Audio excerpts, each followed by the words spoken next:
나는 그날 병원 복도에서 아버지의 수술 동의서에 서명하며 내 인생의 모든 것을 걸었다. 집을 팔아야 한다는 사실을 알았을 때 가슴이 찢어지는 듯 했지만 선택의 여지가 없었다. 그런데 그 순간 여동생의 핸드폰에서 온 메시지를 우연히 보았고 모든 게 무너졌다. 그녀가 몰래 우리 가족의 유일한 토지를 팔아넘기려 한다는 증거였다.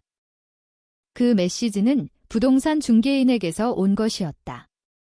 토지 매매 계약서 준비됐어요. 내일 오후에 서명하세요. 여동생의 이름이 적혀 있었다.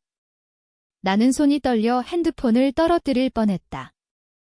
아버지가 암으로 쓰러진 지 겨우 한 달. 우리는 서울 변두리의 오래된 아파트에서 살았고 그 토지는 할아버지가 물려준 유일한 재산이었다. 내가 집을 팔아 수술비를 마련하려 애쓰는 동안 그녀는 그걸 팔아 자신의 빚을 갚으려 했던 거다. 내 마음속에서 분노가 치밀어 올랐다. 어떻게 내가 우리 가족을 배신할 수 있어? 나는 속으로 외쳤다. 여동생 지은이는 항상 그렇게 이기적이었다. 대학 다닐 때부터 사치스러운 생활을 즐겼고 부모님 돈을 물쓰듯 썼다. 하지만 이번은 달랐다. 아버지의 생명이 걸린 문제였다.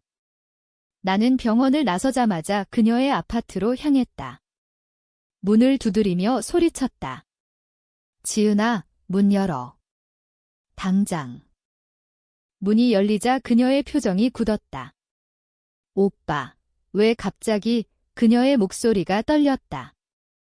나는 안으로 밀고 들어가 핸드폰을 내밀었다.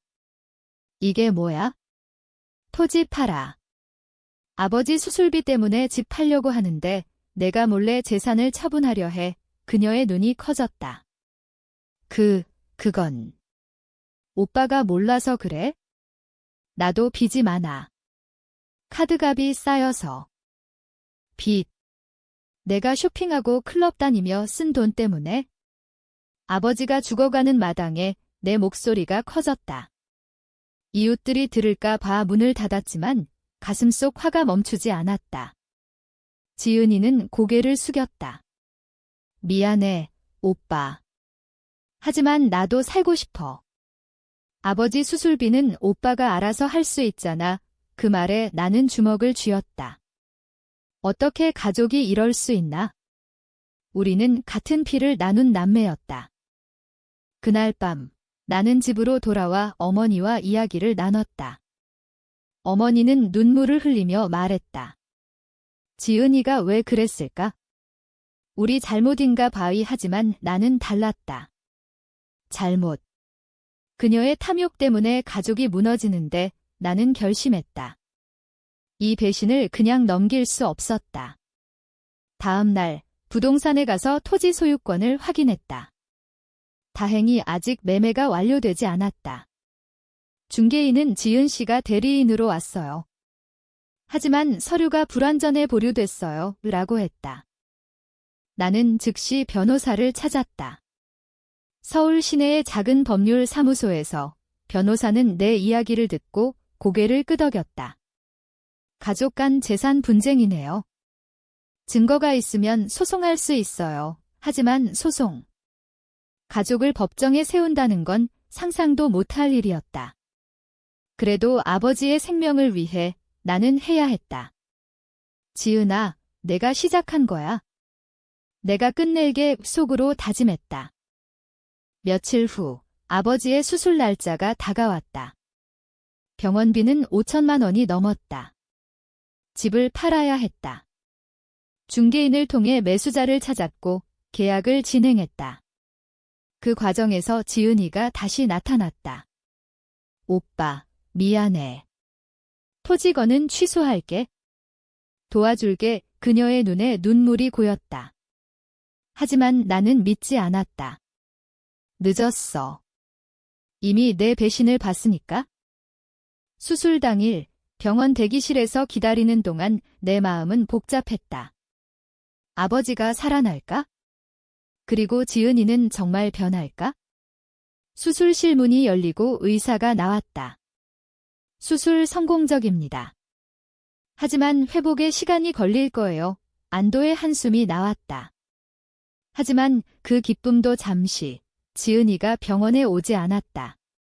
그녀의 핸드폰은 꺼져 있었다. 또 무슨 짓을. 집으로 돌아와 보니 토지 관련 서류가 사라져 있었다. 어머니가 울며 말했다. 지은이가 다녀갔어. 서류를 찾는다고 분노가 폭발했다. 나는 차를 몰아 그녀의 집으로 갔다. 문은 열려 있었고 안에는 중개인이 기다리고 있었다. 지은 씨, 서명하세요. 지은이는 떨리는 손으로 펜을 쥐고 있었다. 나는 소리쳤다. 멈춰. 그건 우리 가족 재산이야. 그 순간 모든 게 드러났다. 지은이는 빚쟁이들에게 쫓기고 있었다. 그녀의 빚은 1억 원이 넘었다. 도박과 사치로 쌓인 빚, 오빠, 도와줘. 나 죽을 것 같아. 그녀가 무릎 꿇었다. 나는 그녀를 일으키며 말했다. 왜 이제 와서? 아버지가 아픈데 내가 왜 이렇게 됐어? 눈물이 흘렀다. 가족의 비밀이 하나씩 풀려나갔다. 그날 이후 나는 지은이를 집으로 데려왔다. 어머니는 그녀를 안아주며 울었다. 왜 혼자 끙끙 앓았니? 가족인데 하지만 내 마음은 여전히 차가웠다. 배신은 한 번으로 충분해. 나는 변호사와 상의해 토지 매매를 막았고 대신 은행 대출을 알아봤다. 아버지의 수술 후 회복 비용도 만만치 않았다. 지은이는 집에서 지내기로 했다. 그녀의 빚 문제를 해결해야 했다. 오빠, 내가 이래서 갚을게. 미안해. 이 그녀의 말에 나는 고개를 저었다. 말로만. 증명해 봐에 나는 그녀에게 직장을 알아보라고 했다. 그녀는 카페에서 아르바이트를 시작했다. 매일 새벽에 나가 저녁 늦게 돌아왔다. 피곤한 얼굴로 오늘도 열심히 했어 라고 말할 때 조금씩 마음이 풀렸다. 하지만 현실은 가혹했다. 아버지의 상태가 악화됐다. 합병증으로 재수술이 필요했다.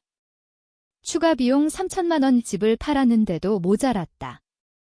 나는 직장에서 야근을 늘렸다. IT 회사에서 프로그래머로 일하는 나는 피로가 쌓여갔다. 왜 나만 이렇게 속으로 불평했다. 지은이는 자신의 빚을 갚기 위해 돈을 모으고 있었지만 가족을 위해 쓰지 않았다. 어느 날 지은이가 울면서 들어왔다. 오빠, 빚쟁이들이 찾아왔어. 돈을 내라고. 그녀의 팔에 멍이 들어 있었다. 나는 화가 치밀었다. 누구야? 어디서? 그녀는 고개를 저었다. 말 못해. 나 때문에 가족이 피해 입을까 봐이 그 순간 나는 그녀의 고통을 느꼈다. 나도 이기적이었나? 그녀의 아픔을 외면했어? 나는 빚쟁이들을 찾아 나섰다. 서울의 어두운 골목, 사채업자 사무실. 지은이 오빠예요. 빚 갚을게요. 그들은 비웃었다. 이자까지 1억 5천이야. 현금으로 가져와. 나는 토지를 담보로 대출을 받았다. 아버지의 유산을. 하지만 가족을 위해 지은이는 그 사실을 알자 울었다.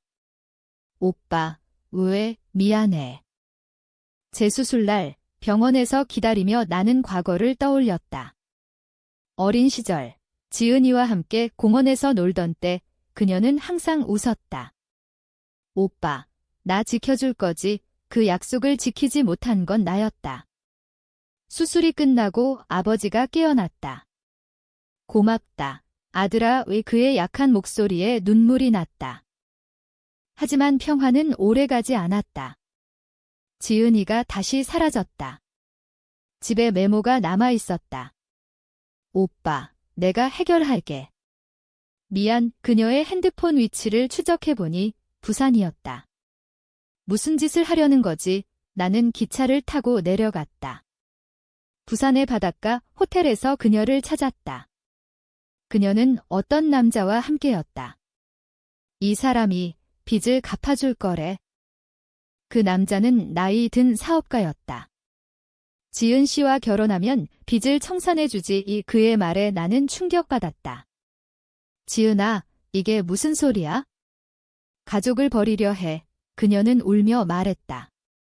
오빠, 나 때문에 가족이 망할까 봐 이게 유일한 방법이야. 나는 그녀를 끌어안았다. 아니야.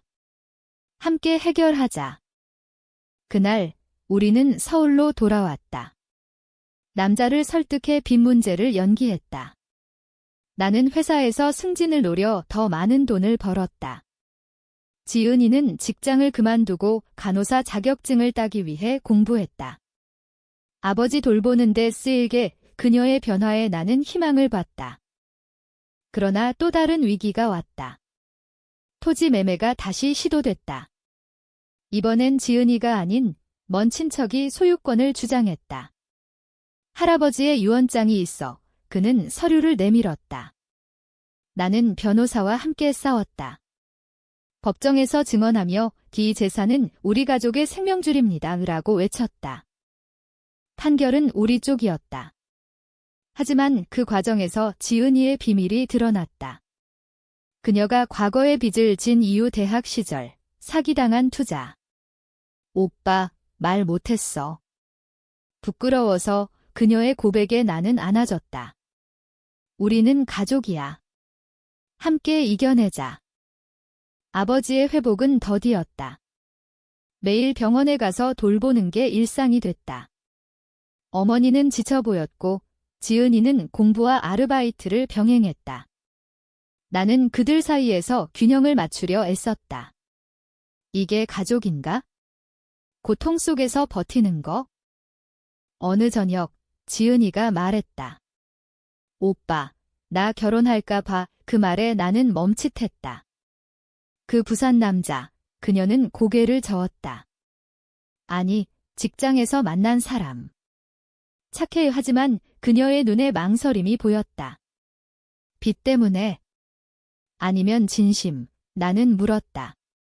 정말 사랑해? 그녀는 대답 대신 눈물을 흘렸다. 그 남자를 만났다. 평범한 회사원, 이름은 민준. 지은 씨를 사랑해요. 빚 문제도 도울게요. 그의 말은 진심처럼 들렸다. 하지만 나는 불안했다. 우리 가족의 상처를 이해할까? 지은이는 결혼을 서두르려 했다. 빨리 안정되고 싶어. 결혼 준비 중 아버지가 퇴원했다. 집에서 가족 모임이 열렸다. 아버지는 약해진 몸으로 웃었다. 이제 다 괜찮아질 거야. 하지만 그날 밤 지은이가 울며 나왔다. 오빠, 민준이 빚을 알자 헤어지자고 해. 그녀의 절망에 나는 분노했다. 또 배신. 이번엔 사랑해서. 나는 민준을 찾아갔다. 왜? 지은이를 버려. 그는 고개를 숙였다. 죄송해요. 제 가족이 반대해요. 빚이 너무 커서. 그 말에 나는 주먹을 날렸다. 사랑이 그 정도야? 가족을 버리는 거. 그는 쓰러졌다. 나는 후회했다. 내가 왜? 지은이는 그 소식을 듣고 더 무너졌다. 오빠, 나 혼자 살게. 가족 짐 되기 싫어. 그녀는 집을 나가려 했다. 나는 막았다. 가지마, 함께 이겨내자. 그날 우리는 밤새 이야기했다. 그녀의 과거, 나의 후회. 오빠, 나 항상 오빠 그림자에 살았어. 그래서 반항했나 봐. 그녀의 말에 나는 깨달았다. 내가 그녀를 이해하지 않았어. 다음 날 나는 빚을 갚기 위해 토지를 팔기로 결심했다. 아버지, 미안해요. 하지만 가족을 위해 아버지는 고개를 끄덕였다. 재산보다 가족이 중요하다. 매매가 진행됐다. 돈으로 빚을 청산하고 남은 돈으로 아버지의 치료를 이어갔다. 지은이는 간호사 공부를 열심히 했다. 이제 나도 기여할게. 그녀의 변화가 보였다. 하지만 또 다른 충격이 왔다. 병원에서 아버지의 검사 결과 암이 재발했다. 말기예요. 의사의 말에 가족이 무너졌다. 지은이는 울며 말했다. 내 탓인가? 내가 스트레스 줘서. 나는 그녀를 안심시켰다. 아니야. 운명이야. 하지만 속으로는 원망했다. 왜 우리 가족만, 아버지는 평온했다. 살 만큼 살았어. 너희가 행복하면 돼. 그의 말에 눈물이 났다. 치료를 포기하고 호스피스로 옮겼다. 매일 아버지 곁에서 시간을 보냈다. 지은이는 노래를 불러주고 나는 책을 읽어줬다. 어머니는 음식을 챙겼다. 그 속에서 가족의 유대가 강해졌다. 배신과 고통이 우리를 더 단단하게 만들었어. 아버지가 세상을 떠난 날, 비가 왔다. 장례식장에서 지은이가 말했다. 오빠, 이제 우리 둘이서 어머니 지키자. 나는 고개를 끄덕였다.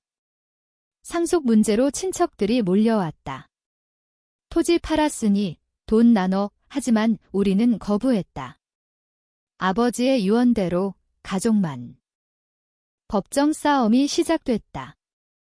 지은이는 증언대에 서서 우리 가족의 고통을 모르시네요. 라고 말했다. 그녀의 강인함에 나는 자랑스러웠다.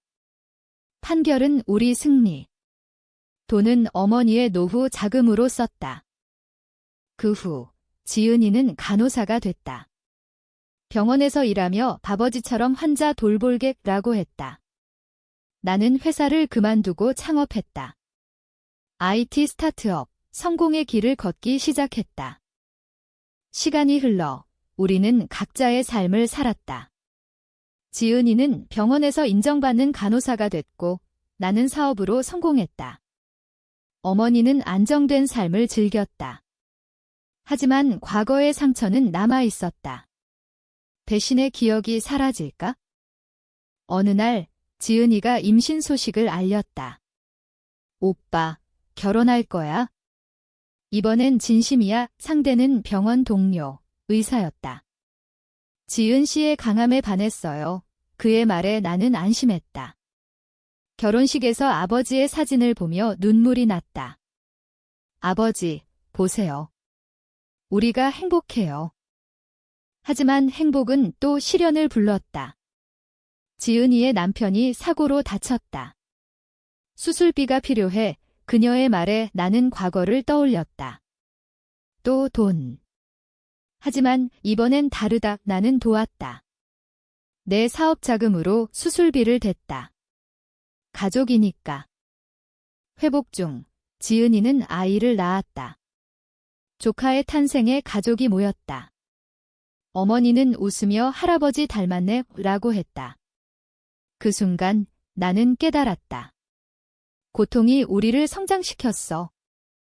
사업이 커지면서 나는 사회활동을 시작했다. 암 환자 지원 단체를 만들었다. 아버지의 경험으로 도울게. 지은이는 그 단체에서 자원봉사했다. 나도 기여할게. 그러나 옛빚쟁이들이 다시 나타났다. 이자 안 갚았어. 그들은 지은이를 협박했다. 나는 대응했다. 이미 청산됐어. 증거 있어. 경찰에 신고하고 법적으로 막았다. 지은이는 두려워했다. 오빠, 미안. 또 나 때문에. 나는 그녀를 안심시켰다. 과거는 끝났어. 앞으로 봐. 그 사건으로 우리는 더 가까워졌다. 조카가 자라며 삼촌, 고마워 라고 할 때 행복했다. 어머니가 병들었다. 노환으로 입원했다. 지은이와 나는 번갈아 돌봤다. 엄마, 버텨. 어머니는 웃었다. 너희 덕에 행복했어. 그녀의 마지막 날, 우리는 손을 잡았다. 사랑해. 어머니 장례 후, 지은이와 나는 대화했다. 오빠, 이제 우리만 남았네. 나는 말했다. 아니, 가족은 이어져. 내 아이가 있잖아. 그녀는 미소 지었다. 사업이 국제적으로 확장됐다. 서울에서 뉴욕으로 출장 가는 날, 지은이가 공항에 왔다. 조심해. 그녀의 말에 따뜻함이 느껴졌다. 뉴욕에서 성공적인 미팅 후 나는 과거를 회상했다. 배신에서 시작된 여정, 이제는 성공으로 귀국 후 지은이의 집에서 가족 모임. 조카가 삼촌 이야기 해줘 라고 할 때 나는 웃었다. 하지만 또 다른 드라마가 왔다. 내 사업 파트너가 배신했다. 돈을 횡령했어. 회사 위기. 지은이는 도왔다. 내 저축줄게 그녀의 지원에 감동했다. 이제 그녀가 나를 지켜주네. 위기를 극복하고 회사는 더 강해졌다. 지은이는 오빠, 우리 강해졌어 라고 했다. 나는 동의했다. 세월이 더 흘렀다. 조카가 학교에 들어갔고 지은이는 병원 부서장으로 승진했다. 나는 사업을 매각하고 은퇴를 준비했다. 이제 평화롭게 살자. 하지만 과거의 그림자가 다시. 옛 친척이 소송을 걸었다. 상속 분쟁, 우리는 다시 법정에 섰다. 지은이는 강하게 증언했다. 우리 가족의 역사를 모르시네요. 승소 후 그녀는 말했다. 오빠, 끝났어. 은퇴 후 나는 책을 썼다. 가족의 이야기, 드라마 같은 삶, 배신과 용서라는 제목. 출간되자 베스트셀러가 됐다. 지은이는 오빠, 자랑스러워 라고 했다. 책 투어 중 나는 강연했다. 가족은 완벽하지 않아. 하지만 사랑으로 이겨낼 수 있어 청중의 박수에 감동했다. 지은이의 아이가 병들었다. 수술 필요해. 그녀의 말에 나는 과거를 떠올렸다. 하지만 함께 나는 도왔다. 수술 성공. 아이가 회복됐다. 그 후 우리는 가족 여행을 갔다. 제주도에서 바다를 보며 아버지, 어머니, 감사해라고 속삭였다. 집으로 돌아와 지은이가 말했다. 오빠, 나도 책 쓸까? 내 이야기, 나는 웃었다. 좋아. 함께 쓰자. 우리의 삶은 드라마처럼 이어졌다. 하지만 이제는 행복한 드라마. 배신에서 시작됐지만 용서로 끝나. 조카가 성장하며 삼촌, 가족이 최고야 라고 할 때 나는 눈물 지었다. 마지막으로 우리의 이야기는 이렇게 끝난다. 지은이와 나는 노년을 함께 보냈다. 그녀의 아이가 결혼하고 손자가 태어났다. 가족 모임에서 웃음이 끊이지 않았다. 이게 진짜 행복이야. 책이 영화로 제작됐다. 시사회에서 지은이가 말했다. 오빠, 우리 삶이 스크린에 감격스러웠다. 영화 상영 후 관객들이 물었다. 배신을 어떻게 용서했어요? 나는 대답했다. 사랑 때문에. 가족은 그게 전부야. 지은이는 병원에서 은퇴하고 자원봉사를 이어갔다. 아버지처럼 도울게 나는 그녀를 보며 자랑스러웠다. 마지막 날 병상에서 지은이가 손을 잡았다. 오빠, 고마워. 내 덕에 살았어. 나는 울며 말했다. 나도. 함께해서 행복했어. 우리의 이야기는 후손들에게 전해졌다. 배신과 용서의 드라마, 하지만 사랑이 이겼다. 이게 우리의 결말. 의미 있는 삶, 가족의 힘으로.